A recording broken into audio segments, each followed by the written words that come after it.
I'm not sure if it's good to have the panel before lunch or after lunch, so hopefully not too much of a food coma here. But, what a pleasure to be up here with an incredible brand and today's sponsor in Mondelēz, and thank you to the brand Innovators team out in full force today here at NBCU on a hot day in the city. So, props to everybody for bearing the heat and getting here today. My name is Zach Connett. I am the VP of Brand Partnerships for the East Coast at MediaLab. And I can even make this more of a mouthful by talking about some of our brands, which make us really great, like Genius, the home of music, culture, and knowledge. Maybe you've read some lyrics over there or watched some of our videos like Verified. We also own and operate Imager, which is one of the world's largest community-powered destinations for entertainment with memes and GIFs galore, as well as World Star Hip Hop, a leader in viral videos and hip-hop news and rap music releases. So lots of fun things going on over there. I'll be around all day if you want to chat with me about any of that. But this session is a deep dive into Mondelēz, so I'm really excited to introduce both Michelle Deignan, the VP of Marketing and GM at Mondelēz for Oreo specifically, and Meghan Johnson, the Head of Consumer Experience and Media at Mondelēz. So, show of hands in the room. Who loves snacks? All right. And who loves cookies? And whose favorite cookie is Oreo? All right, we got a lot of that going for sure. So, all y'all are going to love this conversation here today. Mondelēz, over $35 billion in revenue in 2023. No slouch there. The stock has actually also been up 240% since 2001. So, those are some pretty good figures. Meghan, maybe just, tell me about your role and what the 411 is at Mondelēz in 2024. Sure, happy to. So hello, everyone, and thank you so much for being here and bringing the energy after lunch. I know sometimes it's a little bit of a warm one and a nap sounds better, but we promise to make your time worthwhile. I lead consumer experience and media across the Americas for Mondelēz. What does that mean? A couple of years ago, media was really the guys in the basement with the calculators, making the world turn, but very much focused on media. And as we sort of look to the future and what needed to be true to unlock that next level of growth, we realized that we had to be much closer, much more embedded in with the consumer and really getting into the actual experience that a consumer goes through, the creative that gets out into the world, the platforms, the partnerships that we use to enable that. So when we talk about consumer experience, that's really what we talk about in terms of the agenda growing.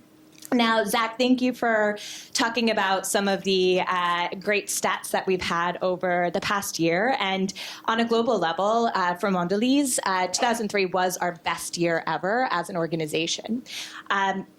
That can be a little bit tough because a lot of times in other organizations that can breed complacency, that can breed, hey, let's just keep doing the same thing.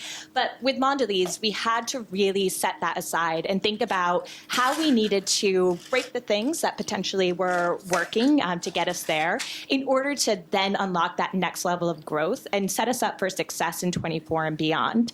So just about a year and a half ago, we had a global summit, brought together all of the top leaders from marketing around the world. And we challenged ourselves to really reimagine the future. Woo! Get that champagne out.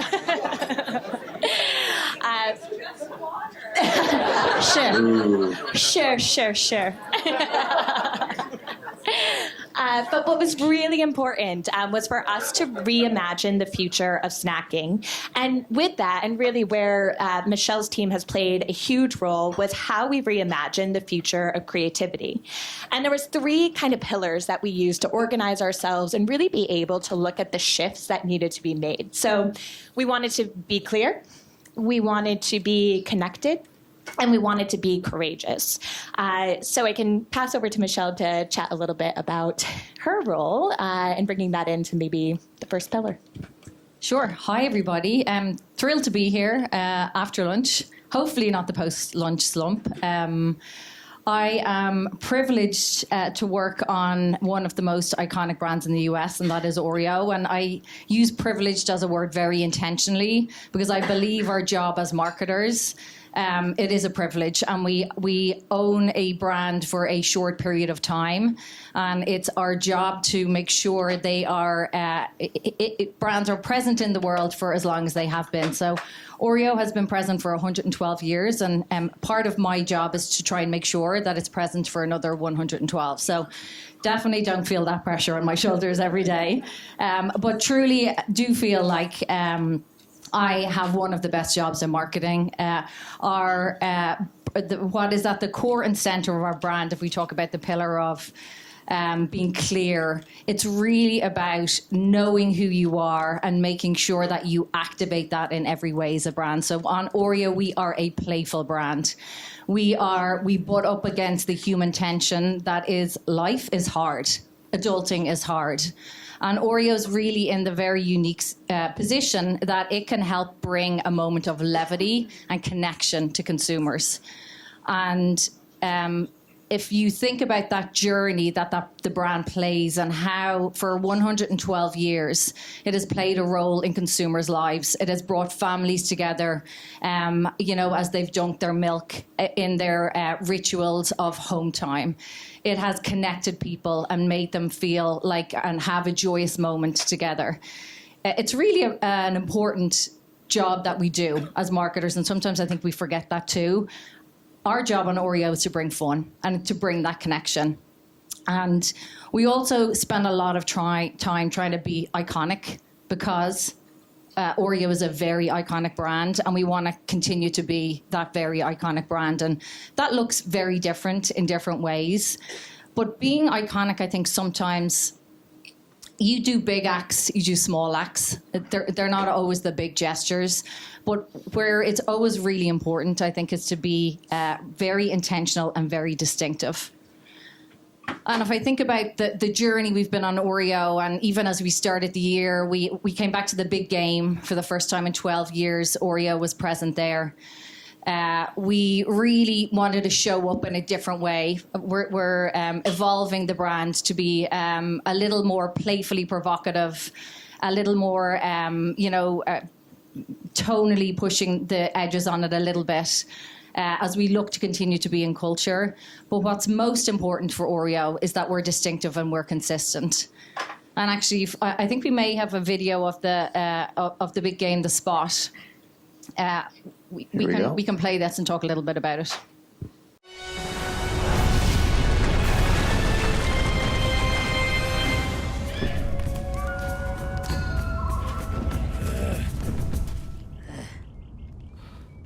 Let's twist on it. Cream on the left, we get out of here. Cream on the right, we stay with those guys. All right, people, we're on the move! Let's go, Kevin. Get your spear. I just feel like she doesn't take me seriously. I don't say that. Whoa, whoa, whoa. Can we help you? I have a delivery for Athena. You know any Athena? I don't know any Athena. Twist on it? Yeah. Cream on the right, we let him in. Oh. Welcome to Troy. Open the gate! Have fun in there. Thank you. Should we report this? I just twisted on it. This never happened.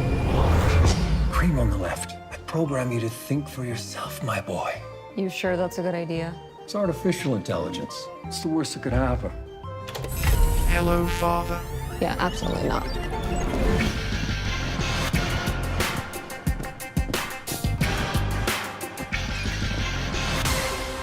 What was that? Boy bands. They're gonna be huge. Fine. Cream on the right, we're in. Woo! So every little detail about our family will be on TV? Yep. Who would watch that? All right, let me twist on it. Cream on the left will do the show. Hope you can keep up. Wait a minute. We could have been twisting on everything this whole time? Yes. Since forever. This is gonna make our job so much easier. So There what we was? go. Yeah. Thank you. I did. Great work. I do love when you play work and you hear people cackle out loud. There's nothing that warms my heart more as a marketer. So I would say we brought a lot of playfulness to that spot, definitely pushing the edges for Oreo, but most importantly, what was embedded throughout were some of the most important rituals that exist for the brand. So the twist has been part of a long-standing ritual in Oreo's history. The cookie itself is the most distinctive asset that we have. So we heard from MasterCard earlier on that they have stopped, they've dropped their branding and they just use their coloured circles. This for Oreo is more recognised by consumers than the brand name itself or the pack. So it was a really important for it to be a central part of the storytelling. And actually, if you look at performance of ads, System 1 did an analysis of all of the Super Bowl ads that were run, and Oreo scored #1 in fluidity, which means the most recognizable for a brand, which I think for a 112-year-old brand was something we were really proud of, because we all probably remember those big game ads that were incredibly entertaining and maybe made you laugh out loud. But at the end of the big game, you didn't remember what brand they were for. So that distinctiveness, I think, is a really important part of our journey. Yeah, and it's so cool that the twisting it and the cream on the left or the right still, holds up and will continue. Does anybody else's ritual to throw 8 Oreos in the glass of milk and spoon them out once they're soggy? There we go. That's my guy right there. So, there's lots of different rituals for sure. But, it's interesting too, just in that we're talking about the future of creativity and marketing and media, and there are a lot of, big game spots coming up today. And, obviously that platform and that reach is only growing, but the challenge of making it relevant and creative and successful is really where, the success comes in. And so, an incredible job of that. To lean into this a bit more and just, breaking through with the consumer is so rooted in, good creative work. I think one of the things we were talking a lot about is, how, brands are leveraging creators and talent and also IP. So there was another example with Oreo, and I know we wanted to talk about today, with a beloved movie franchise in Star Wars. And so Michelle and Meg, maybe you guys can tell us a little bit about that collaboration with Star Wars, which sounds like is it not the largest, program and campaign you guys have so far this year, if I'm not mistaken? Yes. So collaborations are a big part of our activation plan on Oreo. And I think earlier on in the panel, we heard a little bit about some of our older ones, our Super Mario one from last year, which was incredibly successful for us. Star Wars this year has actually been our biggest ever partnership in terms of sales, has driven our market share in the latest 6 weeks, and has driven an incredible amount of owned and earned reach. And the partnerships that we have every year are a really big part of our drive around iconicity. So how does Oreo show up in a way that is iconic and different? And Star Wars isn't new, right? There's lots of brands that have partnered with it before. But what we always say in Oreo is if we aren't partnering with a new partner, our way in has to be very different. And that's what we always try to do on Oreo, to make it very unique and make it really impactful. Part of the role of our partnerships is to help people feel. And I will tell you, there is nothing like getting the texts that I get. I got them last year when we dropped Mario. I got them this year when we dropped Star Wars. Ex-colleagues, friends texting me to say, "Oh my gosh, you will not believe the smile on my kids' faces when they saw there were Star Wars Oreo packs. They think all of their holidays have come at once." Like, innately, that is our job as marketeers, right? To really engage and connect. And I think we always look to go after big, iconic fandoms, things that will push our brand forward, that when we partner with them, that will push in a mutual way their brand forward. And that really playfully connect and connect with us in a way that's very authentic to Oreo. So it's a very big part of our ongoing strategy. And I have an amazing team, many of them who are here today, that continue to bring it every year in making every partnership we do bigger and better. In fact, I think someone said to me yesterday, every LTO or every partnership that you do is your biggest ever.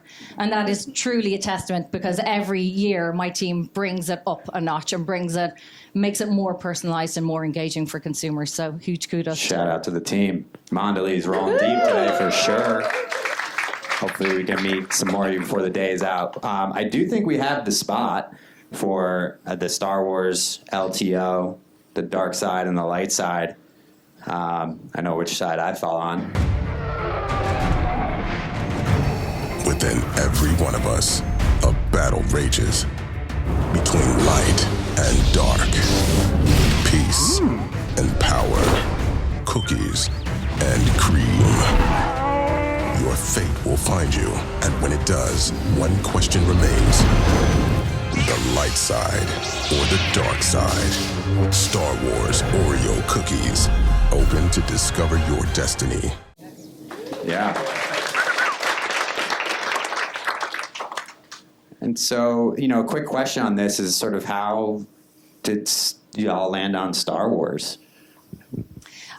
We go through, it's a pretty multifaceted approach. We examine partners under the guise of which would be the right brand fit, which ones are going to push us forward, which ones will drive our iconicity, which ones will make people just go, wow, can't believe Oreo's done that. And then we look at it through the lens of earned. Which one is going to drive the most talkability? How are we going to really go in a very unique way? So Star Wars for us was just, it hit so many facets. It has this incredible fandom that spans generations.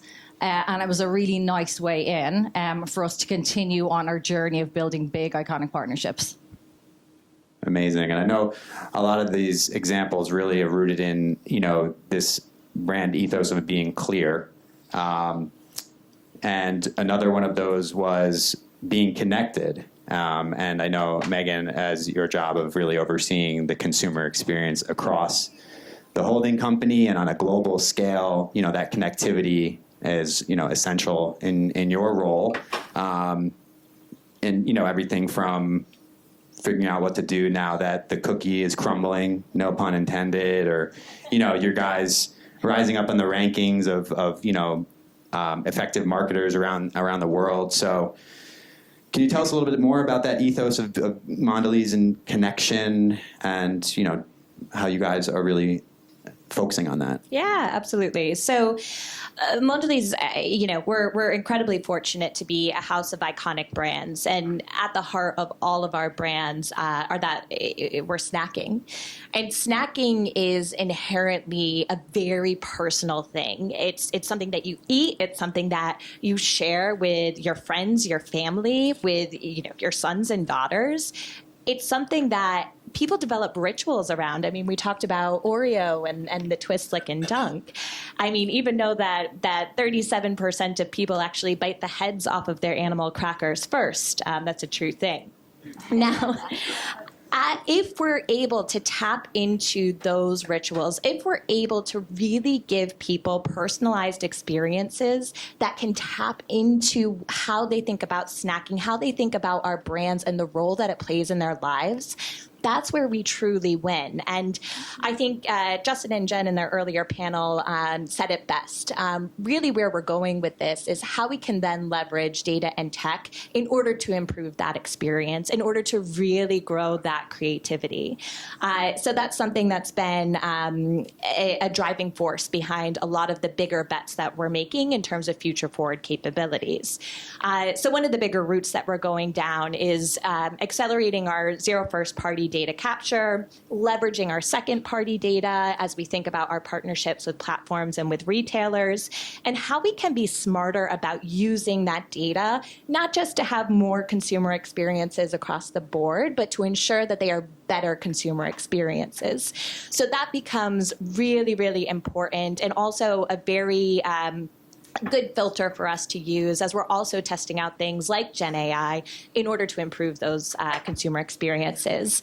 And, you know, one of the pieces I think that we're incredibly proud of, Michelle and her team had done with the Sphere and Oreo on data collection, if you wanted to chat on Yeah, sure. So obviously the Sphere is one of the kind of hottest new advertising vehicles in the US, and we were really excited to place Oreo on it. We actually did it recently as we had our sales conference down in Las Vegas. We talked earlier, the MasterCard team again talked about the power of immersing your people and your employees and your C-suite in the brand. And I think this is a perfect example of that's exactly what we wanted to do. So, I mean, from a traditional ROI perspective, you know, one of the newest advertising vehicles in the US isn't necessarily going to be the cheapest, nor is it going to work really hard for you if maybe 5,000 people in Las Vegas see it and not a whole lot of other people. So as we were talking through how do we really make this work for us, my team worked really closely with the Sphere team around how do we engage with the playfulness that is Oreo, but make more out of it. So this is not just an out-of-home play. This is not just a connection, a single connection with consumers. And actually, we turned it into the single biggest data capture that Mondelēz Global has ever had. So we took the Sphere, if we can play the video, we had a lot of fun with it on the ground on the day with our sales force, but more than that, we took this, we placed it on social, and we asked consumers to tell us how many cookies were in the jar. And as part of that, we managed to retain and get a significant amount of consumer data. And I think this is just a really important pivot to show how our roles in marketing are changing. So it's absolutely about how do our messaging get more precise and more personalized. But it's also how we increase our capability as an organization. And I would say, you know, we've been on a real journey on Oreo around data capture. It started with our Oreo ID business, our personalized Oreo business. But I can truly say there is not one event or thing that we do on Oreo now that data capture isn't heart and center of and front and center of. And every execution that we do, that's the brief in the very beginning, before we even get to how do we do the big iconic things, because it's these small personalized activations that we're able to do as a result of this very powerful data capture that frankly is the future of marketing. So it's been a real journey, and I think we're every day, you know, my team do an amazing job, but we get better, and it's a really exciting journey to be on. It's incredible, just the mixture of the right brain and the left brain across the board here. And I feel like we could all see that QR code so we can understand sort of how that data capture happened. Did you give anybody a prize for guessing how many cookies were in the Sphere? You may have guessed what the motivating factor was for people to give their data. Yes, right. We did.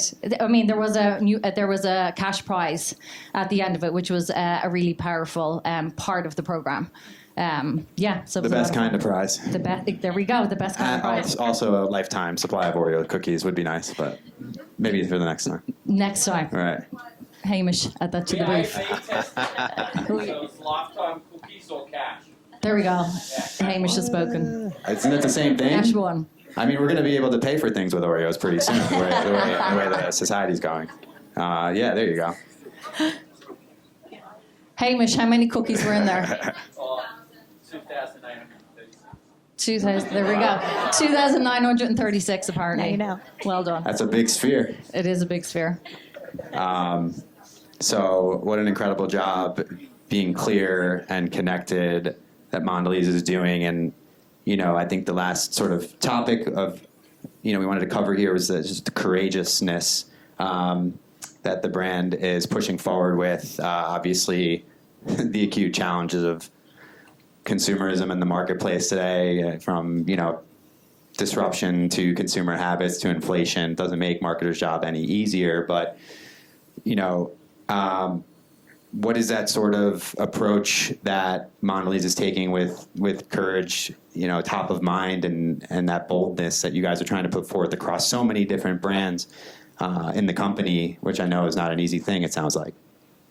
No, it's not, and it hasn't always been this way. So Oreo is incredibly unique. I mean, 10 years ago we did Dunk in the Dark. Oreo is a brand that lives outside of our cookie aisle in a really authentic way. We have a huge amount of brands and brand country combinations. Ex-US, we get into the chocolate category. We add in gum as you go to LATAM. It's incredibly extensive. And actually, just a couple of years ago, we had a global award ceremony where we go through and we award the best work that we see across our brands, across our markets. And we thought we were very clever because we had a award category called Fearless Failure. And we thought this was great. Everybody's gonna come in and share the learnings that they have. We're gonna scale these learnings across the place. This is gonna be awesome. And out of 856 brand country combinations that we have, not a single entry. Not one. So we knew we had an issue. We like to be perfect, not agile. But it was something that we realized that we needed to ensure that we had focus on to make sure that we were creating the space, that we were creating the opportunities for our marketers to test, learn, and scale, and really focus on not just the win, but on the learning, because that is how we ultimately grow. So we put in place some intentional learning agendas in each of our markets. We worked with our partners, our agency partners, and our platforms to ensure we had a lot of campaigns that were going out, that we were very clear about what exactly we wanted to isolate and learn from. And then very smartly, because we have a big symphony of brands, being able to scale across our portfolio when we saw things that were really working. Using our platforms and partners, we cut a lot of our long tail and focused on some of our partners that we really elevated to be strategic business partners with us. And that way, if a piece of creative didn't hit, it didn't mean that we were doing another jump ball pitch with another agency. It meant that we were going to learn, and we were going to learn together and be able to grow over a longer term, because we fundamentally believe that that would be something that would produce better work for our brands. And then finally, we did create centers of excellence globally so that we do have share out. So we are able to smash down the walls, the borders that we have across markets to be able to really share a lot of the things that we're working.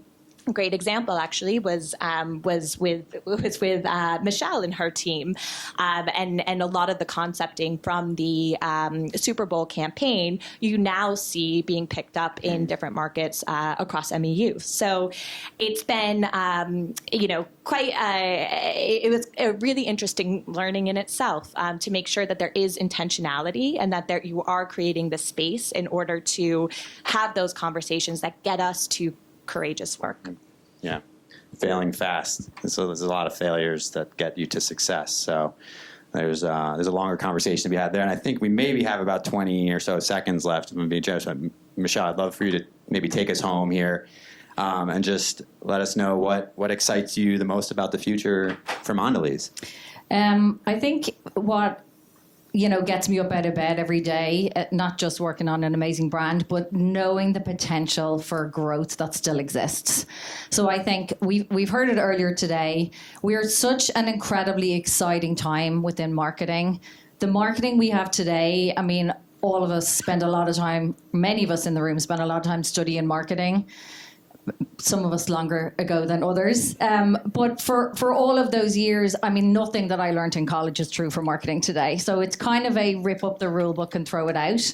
And I think as, marketing can be the heart and center of a company. And I think brands the connection you have with brands make or break success. So I just think it's such an exciting time to be at the forefront of that change in the marketing sphere and learn as we go in terms of how to push forward and how to continue to make our brands very personable and very connected with consumers in an ever-changing world. Amazing. Thank you so much. Michelle Deignan, I think I got it right the second time, and Meghan Johnson from Mondelēz. Thank you so much. Zach Connett from MediaLab. Don't be a stranger. Say hello. And thank you, Brand Innovators. It's an amazing event today, and just so happy and grateful to be here.